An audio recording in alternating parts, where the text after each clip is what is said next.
আমি এক নারীর প্রতি আসক্ত, সেটা হচ্ছে আমি আমার বউর প্রতি আসক্ত। আমার সামনে যদি হাজার সুন্দর সুন্দর মেয়ে লাইন ধরেও ঘুরে বা আমাকে প্রপোজ করে, আমি ডিরেক্ট রিজেক্ট করে দিব। কারণ ওই যে আমি এক নারীর প্রতি আসক্ত, আমি এক নারীকেই ভালোবাসি। ওই নারীর ভিতরে এমন কিছু নাই, আবার এমন কিছু আছে যে আমার খুব ভালোবাসে, আমাকে প্রায়োরিটি দেয়, আমার খুব কেয়ার করে, রেসপন্স করে, আমাকে বুঝে। তো সেই ক্ষেত্রে আমি তাকে অনেক ভালোবাসি। বর্তমান যুগে মানুষ বলে যে টাকা পয়সা দিয়ে সব, আসলে টাকা পয়সা দিয়ে ভালোবাসা কিনা যায় না। যে বোঝার সে অল্পতেই বুঝে, অল্পতেই খুশি থাকে। সংসারে খুনসুটি ছোটখাটো থাকবেই, হ্যাঁ, ঝগড়া বিবাদ টুকটাক থাকবেই।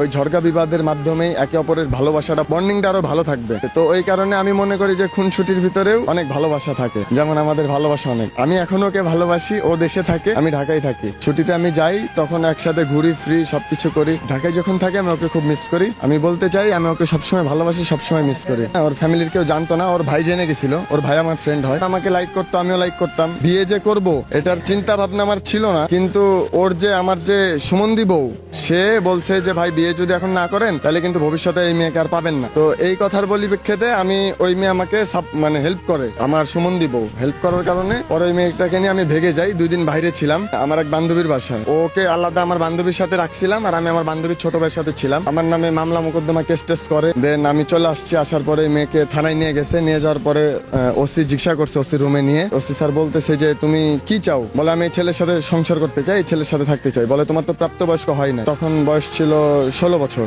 তখন আমার বয়স ছিল 21। এই মেয়েটার আমি বিয়ে করছি। যাই হোক, পরে ফ্যামিলিগত ভাবে মেয়েটার সাথে আমার সম্পর্ক, ফ্যামিলি ভাবে বিয়েটা দিছে। ওরে আমি বলতে চাই যে আমি ওকে সবসময় ভালোবাসি, সবসময় ভালোবাসবো, অল টাইম ভালোবাসবো। আর আমি ওর প্রতি খুবই লয়াল। ও ব্যতীত যদি পৃথিবীতে আরো হাজার হাজার সুন্দর সুন্দর মেয়ে এসে আমার সামনেও যদি দাঁড়ায় বলে যে আমি তোমাকে ভালোবাসি সৌরভ, আমি রিজেক্ট করে দিব। কারণ ওকে আমি অসম্ভব ভালোবাসি। হুমায়ুন ফরিদি স্যার যেমন একজনকে অসম্ভব ভালোবাসতেন, সেম আমিও তাকে অসম্ভব ভালোবাসি, আমার বউকে। ছেলেরা কি চায় ওয়াইফের কাছে মূলত? ছেলেরা কি চায়? একটা ছেলে চায় যে মেয়েটা তাকে ভালোবাসুক, তার প্রতি লয়াল থাকুক, তাকে কেয়ার করুক, এগুলোই চায়। এই 5 বছর হবে।